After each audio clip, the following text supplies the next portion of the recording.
Friday, August 14th, and we are going to run down all of the morning news and all of the biggest headlines that you need to know to start your day. Thank you for joining so much. This is HAPS TV. If you like what you hear today, please consider following me or subscribing to my content and sponsoring this journalism at haps.tv/@Alex Mahajer. So let's start the morning off with the Texas and California governors who are taking heat this morning for their plans to reopen schools. Now, Texas Governor Abbott is planning on reopening schools, but there's being a lot of skepticism. A lot of skepticism is being drawn by Governor Abbott in his response to the coronavirus all around. Texas's statewide positivity rate is 24.5%. It is one of the states that has seen the biggest increase in the coronavirus positivity rate. And as we know, Governor Abbott is a Republican. There has not been a great deal of safety ordinances or measures implemented in Texas, which is why it is one of the states that is seeing the biggest spike in cases and has had a very difficult time getting the coronavirus under control.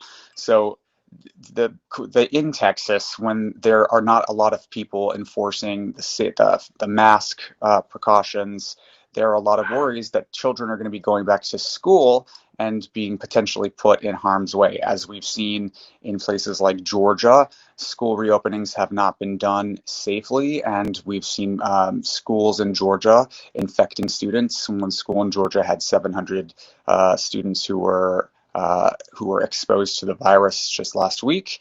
And so there's a lot of criticism being drawn. Now, in California, there is a sort of different problem. Now, Governor Newsom has put different counties in the state of California on a watch list. And so he has passed an order where he would like schools that are in jurisdictions that are on his watch list to be shuttered in the fall. This is facing the opposite problem. So people in California have brought lawsuits to try and strike that order down so that the decision on how to reopen schools can be left to parents and to administrators and school administrators and teachers. So what do you think? Should the decision about how to safely reopen schools be left with the governors? Should they be the ones taking proactive action, or do we need this decision to lie with our educators and school administrators? Either way, California, we do know, has recently seen a bit of a flattening, though it's not altogether very promising yet.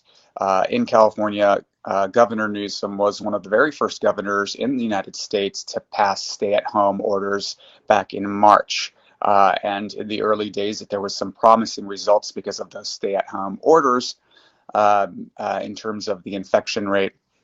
But there has been a big spike very shortly after attempts to reopen in a safe reopening, phased reopening plan.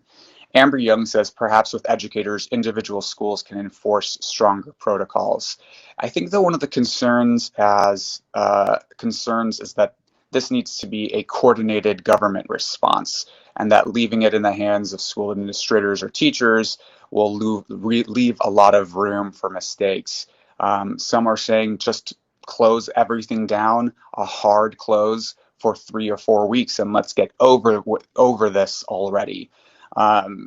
So reopening at all, perhaps not a good idea, and tasking administrators to reopen at all is exposing a lot of students to risk. So look, the other thing is that in California, we had masks being implemented and the infection rate was still going up, but it's because people were not properly observing the mask protocols and starting to reopen in a phased reopening plan. So even in California, where we've had a recent flattening of the curve in the recent few days, there still seems to be a big problem. Now, the nationwide death toll for coronavirus has exceeded 165,000 deaths, according to the New York Times, as of yesterday. In July, the U.S. Department of Labor reported that 51 million people had made unemployment claims since the outset of the coronavirus. and the economy, the GDP in the United States has contracted by about 1/3, which is really the biggest economic decline in American history, even bigger than the Great Depression. So there's a lot of concern, of course, about the economy. So people really want to reopen the economy and reopen schools and get the kids back to school. But others are suggesting that perhaps we have a very coordinated shutdown that happens for a set amount of time and stop person-to-person infections. And as we know, the lower the infection rate, the higher the chances that we're able to flatten the curve. We have a lot of people joining in. Thank you for saying hi, Drew from LA, Chloe from Boston. Um, so this is all, of course, very concerning the economy. And yesterday we received news that the U.S. Senate has gone home on a recess till September without any meaningful coronavirus economic relief package passed, which is very concerning and very upsetting for many Americans who are facing unemployment, states and local governments who are facing massive layoffs in the absence of any tax revenue coming in from the federal government, and of course, how are people going to vote? So President Trump has been just excoriating vote at home and absentee ballots. Uh, in all of his Republic rhetoric, he does not want people voting from home or submitting absentee ballots. He has taken proactive measures to slowing down the U.S. Postal Service by appointing a Postmaster General by the name of Louis DeJoy, who has been taking active measures to slow down the U.S. Postal Service. And so it seems like the GOP strategy here is to eliminate polling locations and also eliminate your ability to vote by mail, which I think all of the states in the United States have absentee ballot protocols in place already. It is not something that needs to be passed at the federal level. If you wanted to do universal absentee ballots or vote at home ballots, vote by mail ballots, it would need to be a federal piece of legislation. But most states already have these protocols in place. Now, President Trump, for someone who's excoriated vote by mail, just relentlessly claims that it will lead to voter fraud, claims that it can't be done reliably.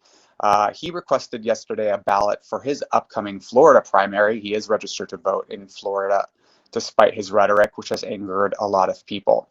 What do you think about this? Shouldn't people just be allowed to vote? Why are there so many obstacles to voting, especially in the global pandemic where people's lives are at risk? We have a comment: doesn't Trump do mail-in voting himself? He sure does, and that's one of the things that's angering a lot of people. He just requested his ballot for the upcoming Florida primary, which is on Tuesday. He and Melania Trump will be voting by mail in the primary and likely in the November election.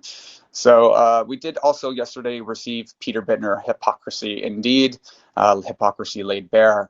Yesterday, we received a report from BuzzFeed that newly revealed documents have showed how the feds were monitoring Black Lives Matter protesters. Now, since George Floyd's murder in May, there have been protests all across the country and even the world calling for racial justice, for reforms in policing practices. And as we know, federal agents were deployed to Portland and Washington, D.C. earlier this year, last month, and these documents that were obtained by BuzzFeed reveal that those federal agents came for combat, that they were aiming to directly target Black Lives Matter protesters, monitoring their social media accounts, and coming for combat, which is very disturbing. They were arresting people in unmarked vans, beating them down, shooting them with rubber bullets, tear gassing them. One famous instance of this was in front of the White House when the president wanted to take a photo op at a church with a Bible and had protesters cleared from the area using force. This has only sort of strengthened the call for racial justice. We've got a comment: rioting shoulder to shoulder is okay, but in-person voting is dangerous. There's no evidence to suggest that the Black Lives Matter protesters are rioting.